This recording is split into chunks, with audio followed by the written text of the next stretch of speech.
Карабулак, улица Асканова, 25. Именно в этом доме укрывались бандиты. Спецоперация была проведена 2 марта и длилась больше 12 часов.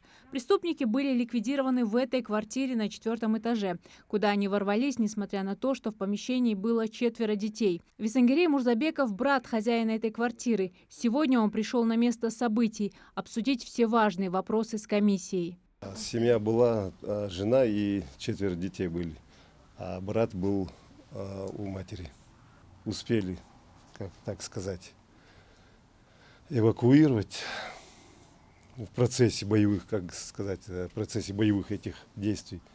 Они получили сильнейший стресс, и его супруга, и дети. То есть они нуждаются сейчас в медицинском. А девочка младшая вот постоянно уже сегодняшнюю ночь она не спит, кричит, плачет. По поручению Махмуда Али Калиматова создана межведомственная рабочая группа, задача которой – оценить ущерб и помочь в восстановлении квартир. В ее состав вошел и глава города Ахмед Дидигов. На сегодняшний день решается вопрос, проводятся различные процедуры и мероприятия во взаимодействии и с оперативным штабом, в состав которого входит и Министерство жилищно-коммунального хозяйства, и Министерство строительства, и власти города, и непосредственно члены правительства.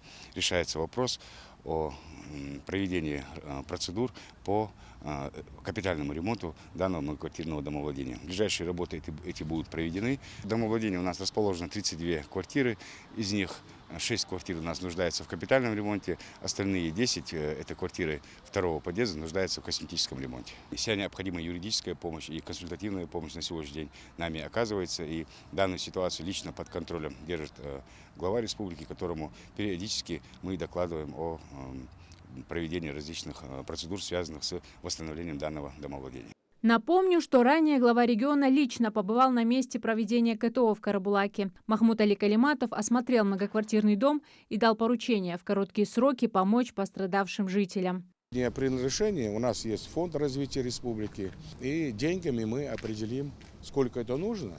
И, конечно, индивидуально рассмотрим, потому что разные семьи. Посмотрите, у кого-то 7 детей, у кого-то 3, у кого-то 1. То есть там надо дифференцированно подходить. Я думаю, что ни одну семью мы не оставим без внимания. Люди пережили шок и нуждаются в психологической помощи. На базе поликлиники организованы необходимые мероприятия. Жильцы 25-го дома проходят медобследование. Это прием терапевта, педиатра, ультразвуковое исследование, ЭКГ и кардиолог.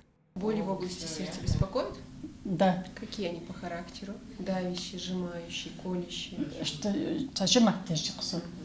Аза Аздоева живет на 1-м этаже. В этот день она была дома со всей семьей. 4,5 часа женщина находилась в самом центре перестрелок, пока их не вывели силовики. Их квартира не пострадала, но сердце после тех событий беспокоит. Полностью психолог, педиатр, УЗИ, шей мадуам хадижлатру. Даже я хамтя оттетру, чад хожлатру, чадик хожлатру, чад нокосдятру артру. Самое главное, психолог визер, чадик сапаратятру.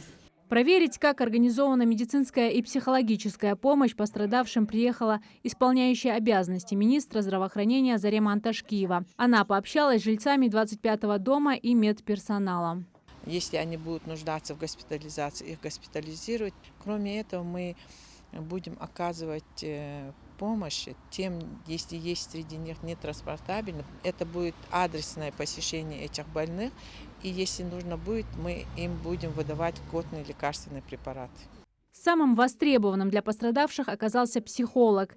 Для того, чтобы шоковая ситуация не переросла в тревожность или панические атаки, взрослые и дети будут проходить сессии со специалистом. Мы называем триггерит. Даже когда они могут смотреть мультики, фильм, да, какой-то.